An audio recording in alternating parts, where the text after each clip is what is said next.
அறனழியி அல்லவை செய்தலின் தீதே புறனழியி பொய்த்து நகை.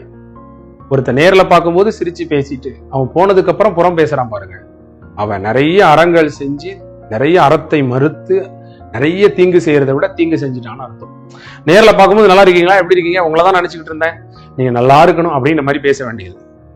நேர்ல பார்க்கும்போது பொய்த்து நகை அப்படின்னா பொய்யா நடிக்க வேண்டியது, முகமலர்ந்து பேச வேண்டியது.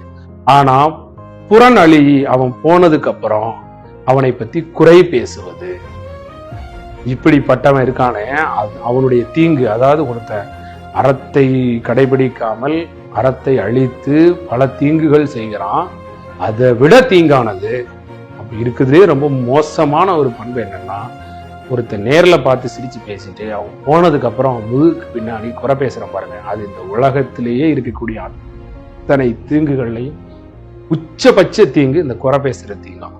இது தெரியாம நம்ம பாட்டுக்கு பேசிக்கிட்டே இருக்கோம்.